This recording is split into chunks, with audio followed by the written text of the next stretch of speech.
Welcome everyone. Thank you for joining us for today's webinar session, Phytogenics, the key enablers in livestock productivity. My name is Dr. Mahesh Epuri. I'm a Group Product Marketing Manager at Natural Remedies Private Limited. Before we start the webinar, I would like to give a small brief about Natural Remedies Private Limited.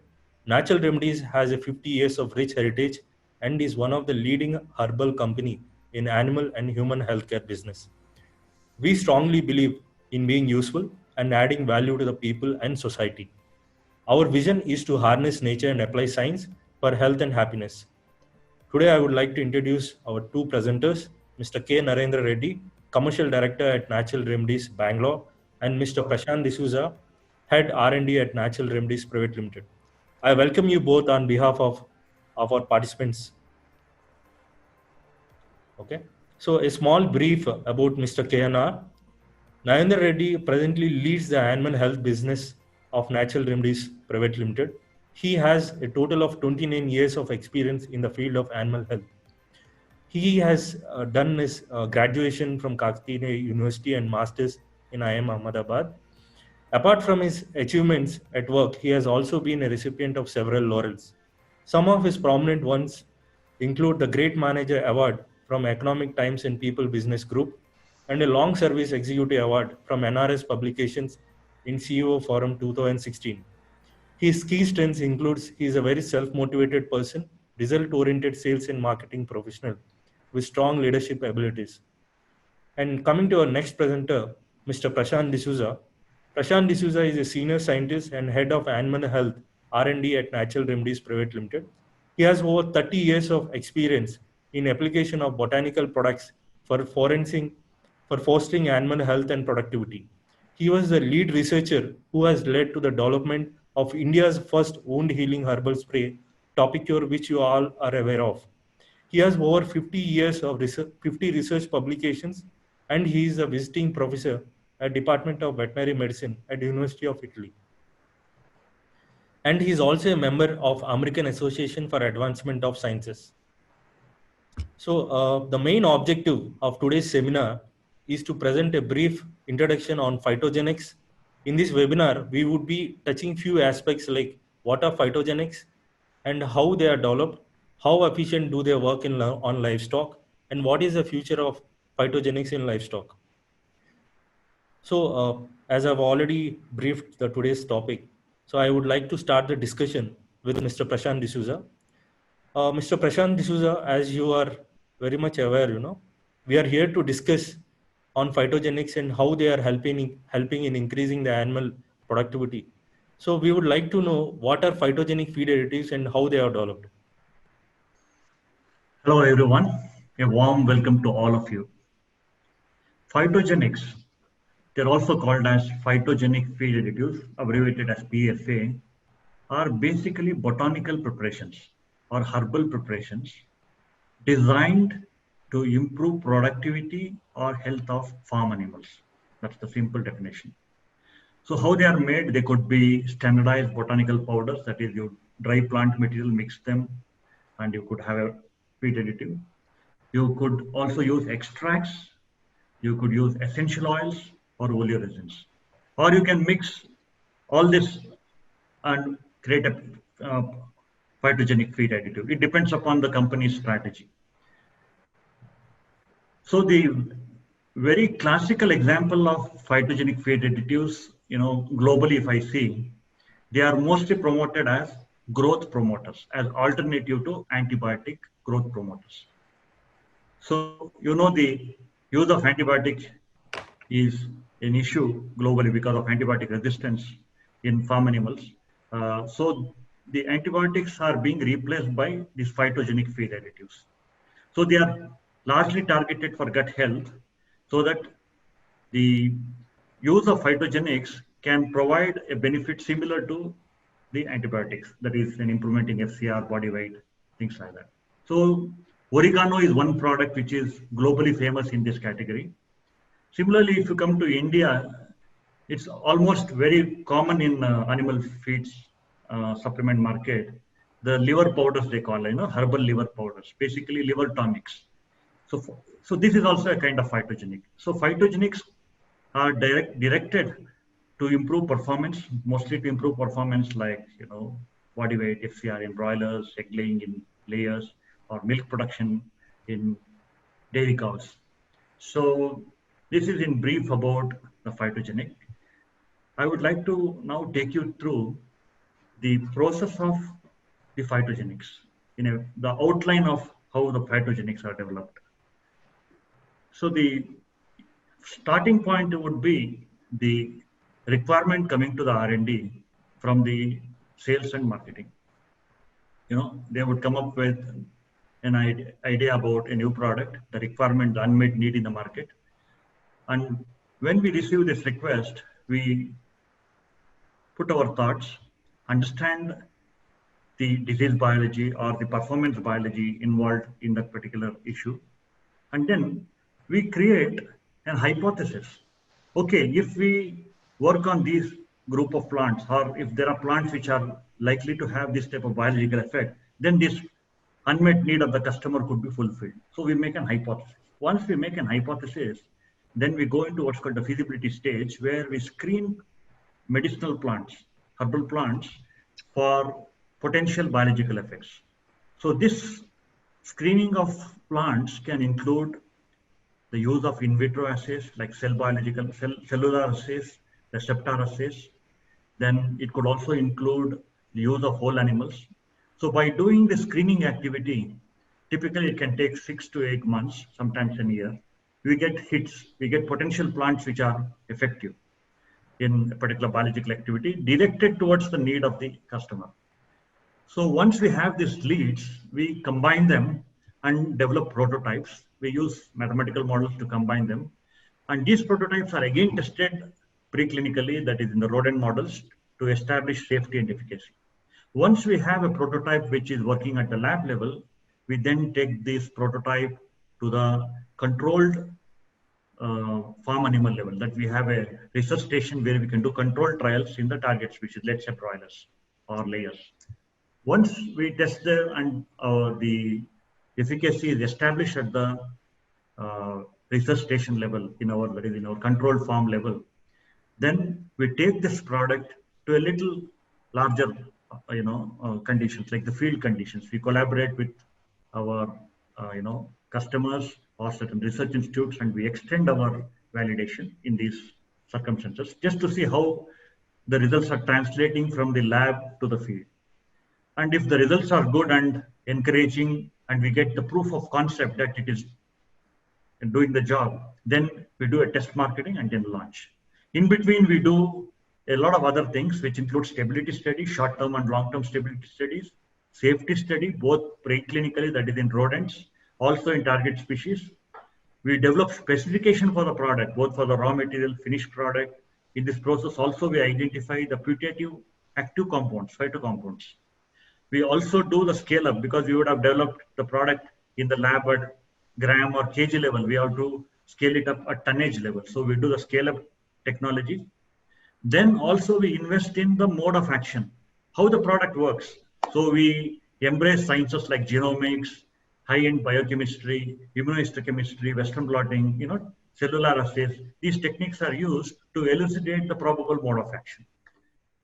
So this is how we complete the journey. With all this package, we launch the product. After the test marketing, if the test marketing is encouraging, we launch the product. This whole journey can take approximately 2 to 3 years, depending upon the project. This is in very brief an outline of how we develop the phytogenics in natural remedies. The last point to say, if it is a traditional herb, generally the phytomedicines are passed on through generation, So the traditional phytomedicines are also there, phytogenics are there. But if it is a systematic approach in a company like us, this is the outline that we follow. Thank you. Thank you, Mr. Prashant D'Souza. That sounds very interesting, from the identification to, from the development stage, how you are identifying the different, phytogenics and their compounds. But how do you assess the quality of these phytogenics, and how are these phytogenics controlled, quality of these phytogenics controlled? You can just throw some light on it. Yeah, a nice question actually, because if you just guess any plant material, a leaf or a twig, they are made up of hundreds, thousands of compounds. An estimate says typically an average of about 20,000 compounds. So analyzing this plant material, checking their quality control requires real expertise. So we base our quality control on 4 pillars: identity, consistency, efficacy, and safety. I'll just quickly explain them. Identity, that is whether we are using the right material. So at the field level, we use macroscopic character, how the plant looks. We have given some reference, of the plant to our collectors. So we use the macroscopic characters. And when the metal comes to the quality control lab, we use microscopic methods like powder microscopy. We can observe the dry material under powder and we can make tentative understanding about what that material is. Then we do an important technique called chromatography, thin layer chromatography, which is some like a fingerprint for the product. So it is very characteristic for that particular material. So we do that. With this, we establish the identity of the material. Then we go on to the consistency. To know the consistency, we once again employ high-end chromatography like HPLC, high performance liquid chromatography, or HPTSC, high performance thin layer chromatography, wherein these compounds in a plant material get separated and you get a characteristic fingerprint. So by checking the fingerprint across batches, you can be very sure about the consistency of the product. Then to evaluate efficacy, of course, you cannot test every batch on lab animals because it's not practical. So what we do is we use the measurement of active compounds which are linked to the activity. So we measure, for example, you would have heard about our herbal supplement for liver, Zigber. We measure, for example, andrographolide, which is linked to the biological activity. So to evaluate the efficacy, we measure the active principles in the finished product, of course, in the raw material also. And then to evaluate safety, we check the product for a battery of undesirable substances. What are these undesirable substances? It could be heavy metals, mycotoxins, pesticide residues, plasticizers, and microbiological quality. Microbiological quality, we check for pathogens like Salmonella, E. coli, Clostridium perfringens, Klebsiella pneumoniae, etc. So by doing this panel of tests, we can ensure identity, consistency, efficacy, and safety of our products. So it's not just one test. A battery of all these tests gives a enhanced confidence in us to put these products in the market. Oh. Yeah, thank you, sir. That sounds very interesting and very informative. So you have briefed us, that you're following very stringent quality measures and quality checks. So with so much of efficacy measures you're taking up, so how are phytogenics different from synthetic feed additives? If you can explain that further, so that. Okay. Okay. So the phytogenic feed additives, as I told you, are botanical preparations. They are complex preparations. So they would contain multiple compounds. So they exhibit a phenomenon of what is called polyvalency. That is, multiple compounds hit multiple targets in the body. Whereas synthetic compounds, generally, they could be containing 1 or 2 compounds. So that's one of the difference. Another fundamental difference is the phytogenics are derived from nature, whereas the synthetics are derived from a lab and produced in a chemical factory. So because of the polyvalent or the multiple compound present in the plant material, actually it's an advantage, because if you see, most of the disease conditions or performance conditions are multifactorial. There's no one cause involved. So by this multi-targeted effect, you can have a more pronounced, more broad spectrum activity. So this is something which is quite unique to the phytogenics. Then coming to the safety, of course, plant materials can be, harmful, but by a scientific use, you can ensure safety of the phytogenics. So relatively, I would say the herbal products or the phytogenics are much safer when done scientifically. You just take the case of antibiotic growth promoters. If you use antibiotic growth promoters to improve the performance of farm animals, the residues get into the feed, and I'm sure that you would not like to have a chicken with having antibiotic residue, right? So if you were to use a phytogenic feed additive for growth promotion. First of all, these residues are found in extremely large, small level, or they are not found. And even if they are found, they are not harmful. So that makes the use of phytogenics a safer option compared to the synthetics. Oh, thank you, sir. So one more question on this. So there have been a couple of questions, why find phyto products are good, but we are not sure on which diseases usually there, phytogenics and the synthetic products, on which, disease platforms you can use. There was a question actually. So I think we can take this question at the end. Okay. Yeah. So I would now request our next speaker. I'll ask to know from him. Sir, with your experience and knowledge in both domestic and international markets, we would like to know a few things from your end, sir. What is the scope of phytogenics in animal health, and what are the trends of phytogenics at national and global level? So, Mr. Narendra Reddy, I think you can answer this. Dr. Mahesh, thank you for the question, what you had asked. If we all know the globally animal health market, which is around close to 35 billion USD and growing around 3 to 4% CAGR, and it is expected to grow around 4 to 5% by 2025. But in that particular category, in that total pie, the particular category is, as Prashant said, phytogenic feed additive. So we are referring to phytogenic feed additive, which is around 660 million US dollar at this moment and growing at 16% CAGR. And it is expected to double by 2025. So it clearly indicates the consumption of phytogenics are significantly increasing. Now the question comes, why? Why now? Why not earlier? So as we all know, the mankind gets habituated. Whatever we have in option, we will continue to do. When we stuck with no option, then we will explore all alternate possibilities. So in the pursuit of providing the safe food to the human being, feed safety had become very important and pivotal in the farming. So in that direction, so the consumers are preferring the safe food. As a result, the producers are exploring all alternate safe options to produce safe feed.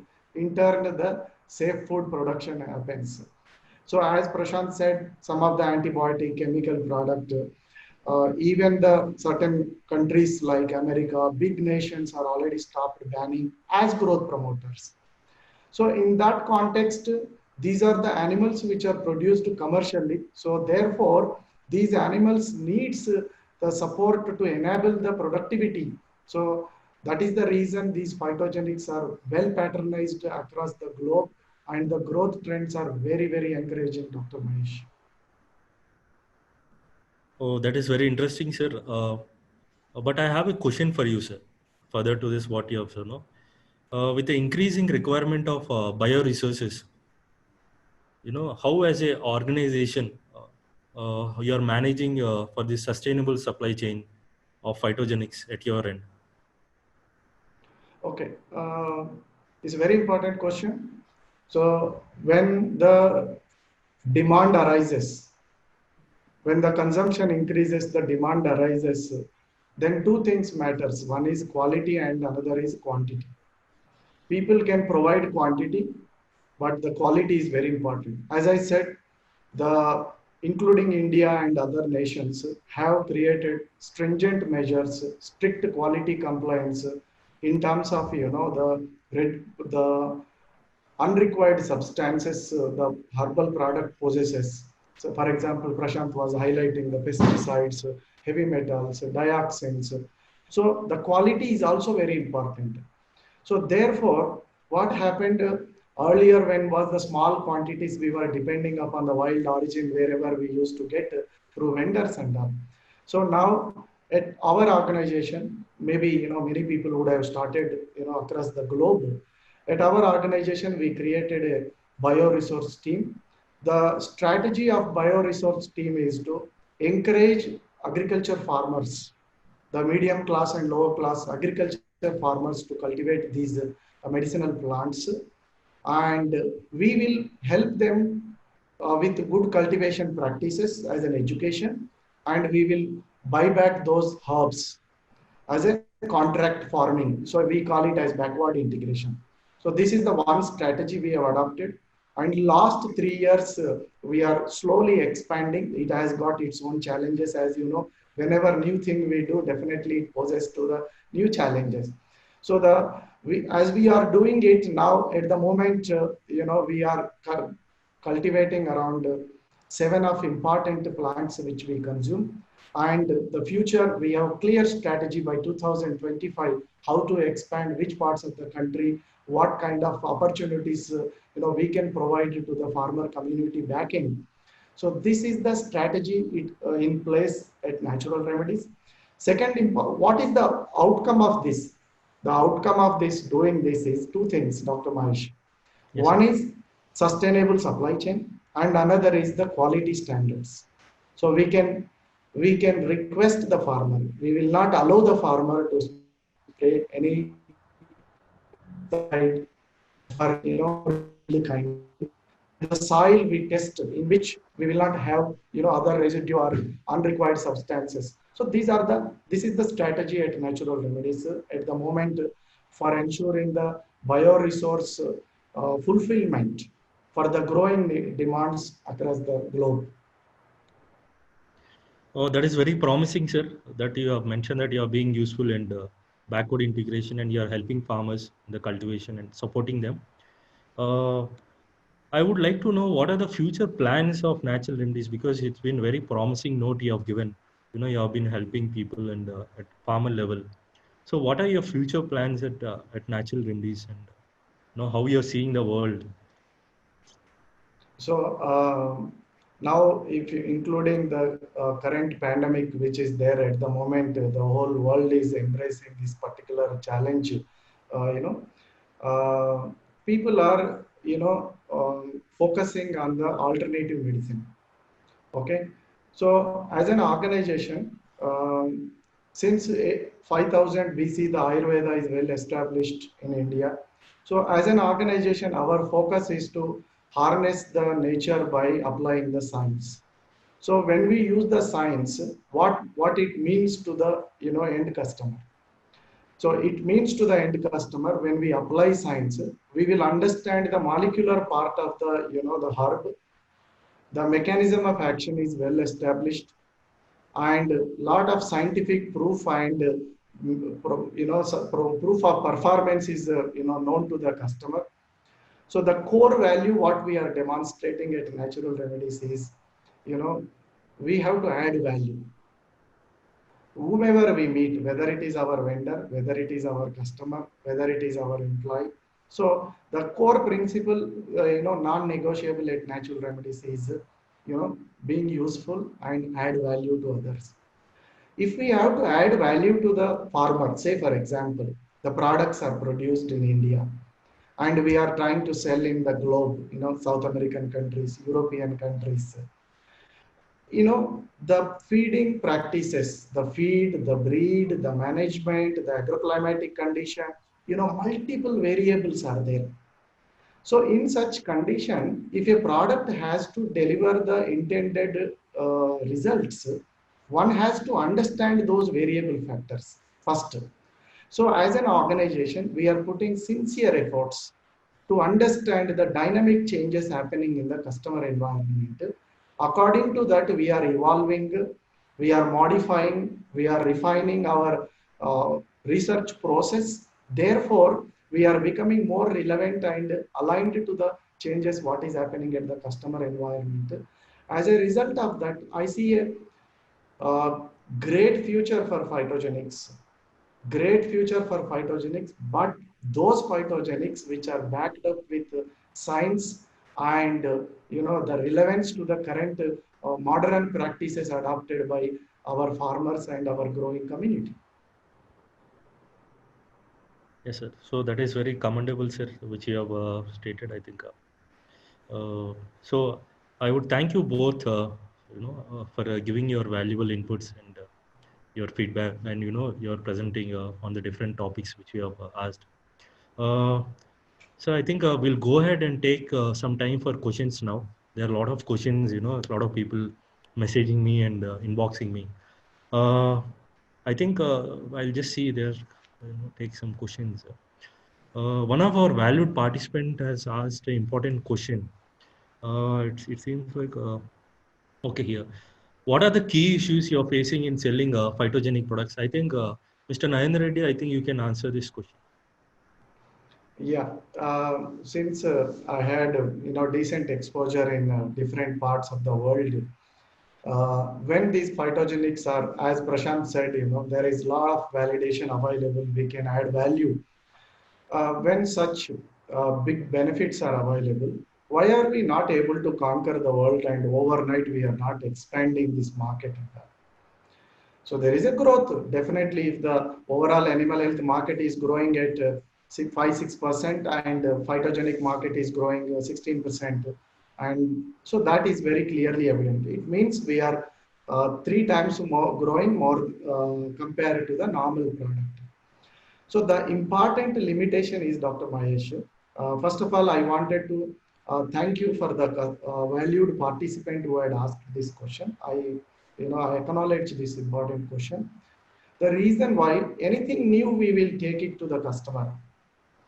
Many people will go to them. So when we take these phytogenic feed additives, the first question is the technical community like veterinarians, nutritionists, did not go through the about phytogenic science as part of their curriculum. So therefore, they are more suspicious. Will it work equivalent to chemical product? How do I measure? What is the mechanism of action? So the modality what they adapt, like what is the matrix value, whatever they apt, whatever they use the metrics to evaluate the nutritional product, synthetic product, they expect a similar kind of evaluation, similar kind of mechanism of action, ready to understand the part. So that is the complexity. That is the complexity. So the herbs itself is complexity, and the science what we wanted to demonstrate is the complexity. As my colleague Mr. Prashant very nicely demonstrated how the product development will take place, what is the beta testing, clinical validation, university, lab to farm. Lab to farm, what all we are doing, he has narrated in brief in the limited time. So when we have done, we are confident that our product is delivering result. But we have responsibility to demonstrate this result in the customer environment to create conviction for them. So the conviction will come only when people experience, go through this product usage. So that is the time-taking process. I consider this as a big opportunity for phytogenic organizations to provide awareness about these products, because the future is very, very bright for the farmers, for the consumers, and for the product people who are manufacturing like us. So it is a winning together opportunity. So therefore, we take this as an important challenge, and we are trying to create education, awareness to our esteemed customers. As a result, today, if you see, many global companies who are producing, we intend to produce a safe feed, to provide safe food, are welcoming with open arms the company like Natural Remedies and evaluating in their environment. So this evaluation is the one critical obstacle. If you see it as an obstacle, but I see this as a big opportunity. Until once you cross through that, the conviction gets customer, then the future is the growth, the production of these animal meat animals definitely will, phytogenics will become very big enablers in producing the like meat and animal protein for the consumers. Thank you for showing the throwing light and showing the exact paths, sir. How you're converting your challenges, to result-oriented demonstration at end user level, and and bringing confidence at your right customers. Sir, there is one more important question in between what you have asked. Someone has addressed you and asked this question for you. They are asking, can these phytogenics products can they be called as organic products? So this was a question directly asked for you because you are talking about demonstrations and other things. So they are more particular and concerned.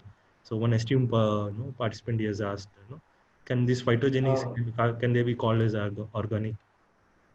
It is expected question. Thank you very much for the participant who had asked this question.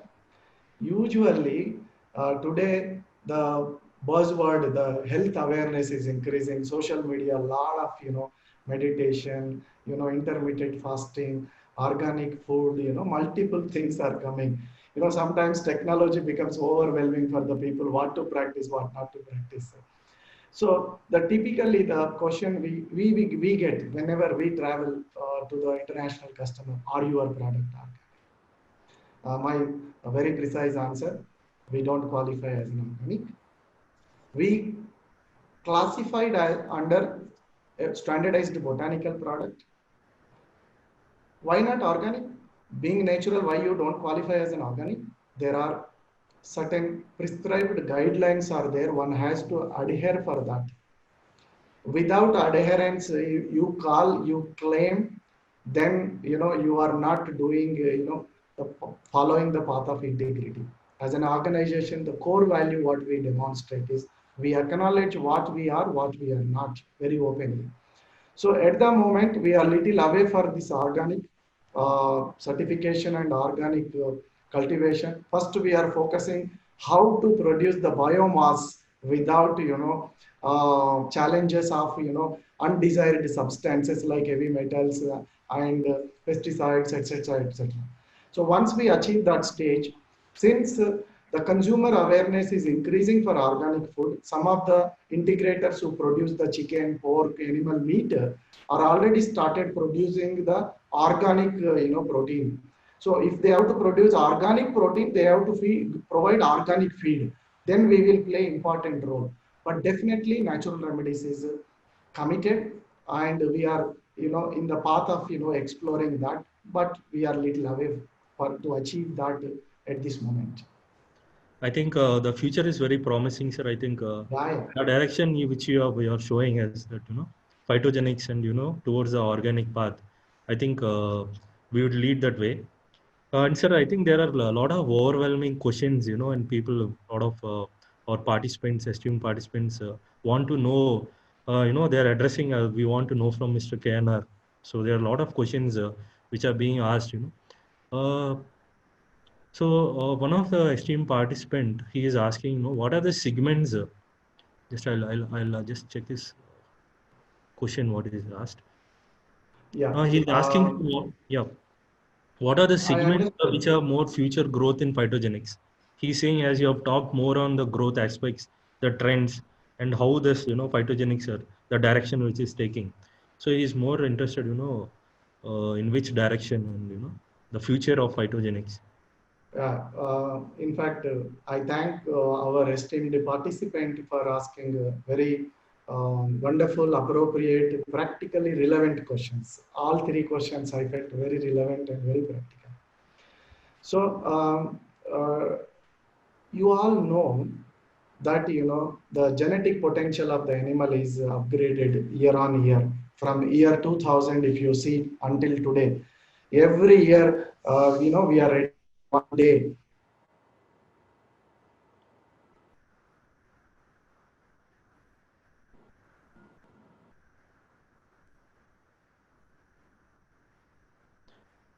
Yeah, I think there is a technical glitch. I think he'll come back soon. Mr. Prashant D'Souza, can you add something in between, on the same question? So, what are the segments which have more future growth in phytogenics? So, yes, please you can. So one of the areas which is very much in requirement is the alternatives for the use of antibiotics for growth, that is antibiotic growth promoters. So the globe is looking for replacement of antibiotic growth promoters, including zinc oxide in swine production, for example. this is a very big area. Already, you know, in Europe, the use of antibiotic for growth promotion is banned.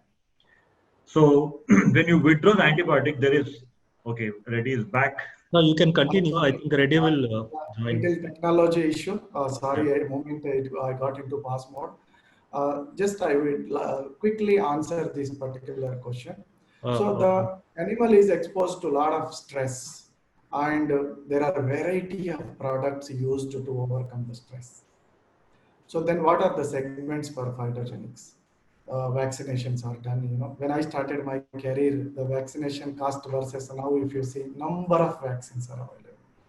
So the point is, immunity to natural means the endurance of the animal has to increase. In Prashant's language, he always excited to talk about adaptogens. You know, the animal kingdom provides very proven, you know, adaptogens which will provide endurance to the animal, you know, to combat these stress. So therefore, immunity in natural means is a very big achievement we get to the phytogenic feed.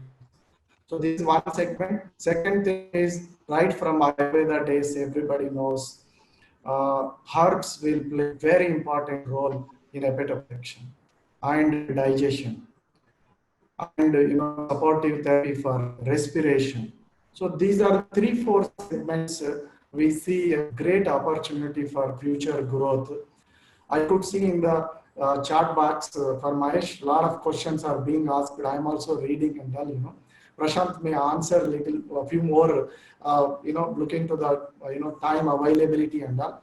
But one thing I wanted to summarize, we are in a society where the challenges are, you know, some are anticipated, some are unanticipated. And nature has provided a lot of, you know, treasure for us. Unleashing that treasure and bringing it to the utility is the role we are playing. You know, the businesses can be anything, growth can be anything. So we as an organization in the segment representing wanted to be a key enabler in providing the safe food to the mankind across the globe. So that is the you know, endeavor for which entire organization as a culture we are working to be useful to, you know, the society in large. So this is how I see an opportunity through phytogenics as enabler to the livestock productivity. Thank you, sir. I think that was very informative. So I would request Mr. Prashant Disha to take 2 minutes, and you know, you can just add on to what Mr. Nayan Reddy has briefed. So you know, what are the future growth areas for phytogenics, and as a technical person, so what you see and what you foresee how this no, As I was phytogenics. just telling you, the the phytogenic options to replace antibiotics for growth promotion, I think, is a very important area. Already there are a lot of work done, but I feel still there are a lot of gaps. You know, phytogenics alone are not able to do this. I think there is a lot of further research required to address this need. Similarly, the respiratory problems are growing. In the modern bird, if you see, when the growth index has improved, they are more susceptible. Their immune system is not able to cope up with the different diseases. So the respiratory problems are very common both in swine and poultry. So this is another area where the phytogenic additives can do a very interesting job. So these are some of the areas I think would be the. So you know what Nayan Reddy sir has, Mr. Nayan Reddy has said, he spoke about immunity on digestion, digestibility of the animals, and you know, and you are also talking about adaptogenic. I think this is quite informative, and I think the growth for this segment is going on a very fast pace and very promising. Sir, as you have briefed Mr. Prashant, there are a lot of esteemed research people in the group who have attended today's webinar, and there are a lot of technical questions being asked on phytogenics. I think I'll take a couple of questions for you. Mr. Prashant, these questions are for you. How do you ensure safety of phytogenics? Okay. As said earlier, anything which is green is not safe, Only when phytogenics are developed in a scientific manner, then you have a safe product. Good number of plants can have certain toxins in them and we should not be using them. So one is at the design level. We select the plant based on proper scientific knowledge, those plants which are safe to use. So that is one of the important things one has to do at the design level. Then you do a couple of things. One is at the preclinical, at the lab level, you need to check for safety. In the lab animals, you can check for preclinical, you can do preclinical safety studies like acute toxicity study, subacute, subchronic toxicity studies. These studies would give you a very good information about the safety of the product, where we use biochemical studies, we use histopathology, hematological studies. All these studies done when done as per certain guidelines like OECD guidelines can give you a good information about the safety of the product. We also do in natural remedies, for example, we do the mutagenicity study, whether the product has got any possibility to cause mutation, cancer causing, the potential. So by using a battery of these studies at the preclinical level, you could know the safety level of the product, but we should not stop there. When we do the clinical trial, when we do the farm studies, we should also monitor the animals, the target in the target species for safety parameters. Like we should be definitely be doing, we do hematological studies, biochemical studies, histopathology. So by doing preclinical studies, and then safety studies at the farm level, we can ensure the safety of our product. Another very important thing is it doesn't just stop at the level of research. When the product is in the market, we need to check the product for the quality parameters for the absence of these undesirable substances like heavy metals, mycotoxins, which Reddy also pointed out. So by having a proper design, doing the safety studies, and doing the right quality control to check for the undesirable substances, you can ensure the safety of the herbal products or the phytogenics. So thanks for ensuring that that phytogenics and herbal products are more safer, and it is very promising that the different quality parameters, checks, and tests you are doing for individual compounds which you are extracting from these phyto compounds which you are extracting. Uh, so I think there are a lot of questions which our esteemed participants are asking. I think with the time constraint we have, I think we would address all these questions. There are almost 40, 50 questions from all the lead participants and researchers, scientists, and and many esteemed doctors. I think we will answer these questions in person, in mail to you. You can drop your email IDs with your questions so that our team will answer you, and I'll ensure that we get back to you with appropriate answers on time at the earliest. I think it is time to close our session. Mr. Prashant D'Souza and Mr. Nayan Reddy, is there anything else you Doctor, want to one second, cover? I will take the Yeah, one a very important point to mention. yeah, yeah. Lot of veterinarians, lot of today in this pandemic, there are a lot of people, the doctors, health workers, including our business area veterinary doctors, paraveterinarians who are in the forefront in serving in this pandemic time. So it is our minimum responsibility to express our sincere gratitude for these people who are helping the animals, helping the human beings, and definitely in the future to come, phytogenics also will become very important product to improve the immunity. As Mr. Modi, our Prime Minister Mr. Modi said that this Ayush guidelines he has prescribed, in that lot of herbs were there and all, so in that way also we will be contributing for improving the immunity of mankind. So using this as an opportunity, I wanted to say hats off to this, front-end fighters, who are helping us, keeping us safe, by putting their life into risk. So this is I felt that, I have to convey my, gratitude through this forum. Thank you very much, Dr. Mahesh, for this opportunity. Thank you, Mr. Nayan Reddy, and thanks for reminding us all. And as a veterinarian and as a fellow veterinarian, I salute to all of you for your relentless service in this pandemic time, and going the extra mile and serving the needy people, and our end users or the animals which are in the which are suffering at this point of time. So thank you so much, and thank you for Mr. Nayan Reddy for giving your a emotional touch, that and valuing our esteemed doctors who are doing their best effort at this point of time. Great. Thank you, everyone. We appreciate you being here. And for all participants, I would like to inform you that a recorded version of this webinar will be available in YouTube, social media, and a link of the same will be shared to you all. And we would love to hear from you all, and and be in touch with you through mails and social media. So you can just inbox me uh, your questions, and and we'll answer, as already mentioned. We will answer you in a week's time. So you can just inbox your name, and we have all got your database, your mail IDs. Just you can inbox me your questions. We have already shortlisted all the questions, and we'll revert back with your mail IDs. Thank you again for joining us today, and we'll see you next time. Thank you, Thank sir. you. Thank you.